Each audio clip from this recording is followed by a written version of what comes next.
So we're at a duplex here in Beaver Falls, and we're going to kind of walk through and see if this is going to be a good fit for a first-time investor, qualify this property to see how it lines up with other properties in the area. The average home sale value is around $100,000, and our goal is to see if this will support a purchase price of $70,000 and any additional repairs totaling to be no more than $30,000 to make this a good deal. So we're going to see. Let's walk through. So just looking at this property and the surrounding area,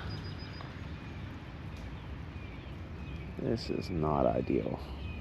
Now, going down the side of the home, we'll see that the soffit and fascia will need touched up. All new gutters will need to be installed. The window has begun to be framed in, but will need finished and a new window installed. And as we go around the back, we'll see that the current owner begun to weather in and put siding on the rear of the home. There also is some new windows and two brand new AC units installed in the back. So the property will need some work, but we're off to a good start. Now, we were being guided through this property by a representative of the seller. They had said that the entire first floor had been rewired, but when I looked in this switch box, I could see that there was older cloth wiring, so that couldn't be the case, but we'll look at the rest to determine. I'm always suspicious when someone says that they have rewired the entire home, so I always check to see if there's any problems with the wiring, if there's reverse polarities or no grounds. Here you can see an unfinished bathroom that the current owner was installing just off the kitchen. Obviously, all the work has begun, but this project isn't finished and is going to be something that the new buyer would have to take on easily $5,000 to $10,000 to complete. We're into the rear of the home, which was an enclosed back porch. There was so much damage and disarray from termite damage and water damage that this is just going to have to be removed completely. Now we're off to the basement to see exactly what's going on with the wiring that's been replaced by the current owner. Here you can see some cloth wiring. So we're always looking for knob and tube, old cloth wiring that may not be grounded, any aluminum wiring, or just antiquated wiring in general, because that can be a very costly upgrade should we have to make it. So far, everything looks good, though. The next place we go is over to the mechanicals. Want to see the furnace and water heater. Obviously, these are brand new, which is great because otherwise these can be very costly should you need to replace them after purchase. The next thing we do is head over to the sewer stack to see exactly what we're dealing with materials. Now, is this cast iron? Is it terracotta? Or has it all been replaced with PVC? This means a lot because this can be an extremely costly repair should there be a problem. You can see there was broken terracotta in that one. Over here, it looks like the owner did put PVC down into the ground, but it does tie into the old cast iron or terracotta. I can't quite make it out. Next, we're heading over to see if there's any structural issues like bowing of the wall or any problems with the structure or foundation of the home. In this one, we looked all around. It seemed to be perfectly fine, though, so that's great. So only a little bit of concern with the sewer lines, but rather than that, everything looks good.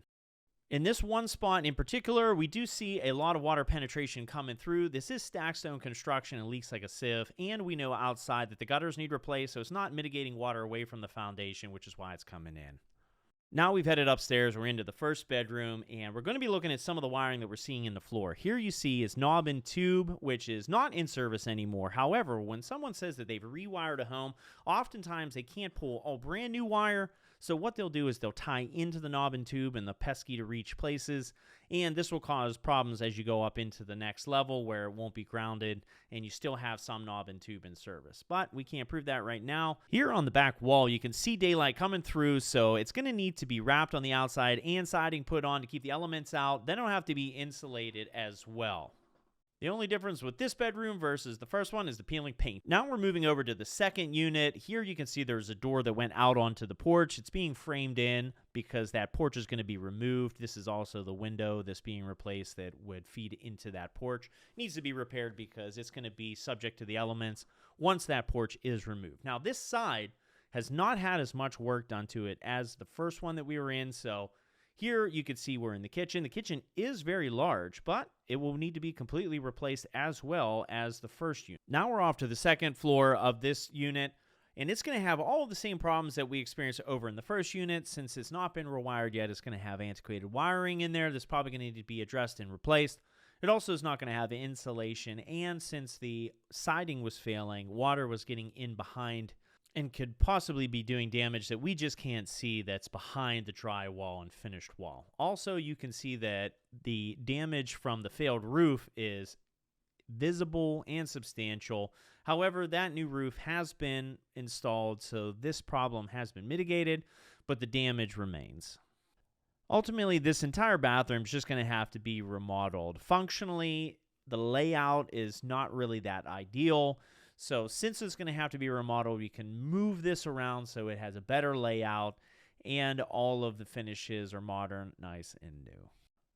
Lastly, this video is going to continue on in here. We spent a lot of time looking at the bathroom and the damage from the failed roof, but to summarize this property, our budget was to purchase for $70,000 and not exceed $100,000 with all repairs, because that's really all the local market can support. Given that we have to finish all of the siding around the outside, rewire the second unit, finish wiring the first unit, replace the gutters, fix the soffit and fascia, dress some of the windows, demo the rear porch, as well as demo the side porch, redo the kitchens in both units, finish the bathroom in one unit, replace the restroom in the second unit. There's just simply too much work that needs to be done. We wish this seller all the best, but this is just too much for us to take on.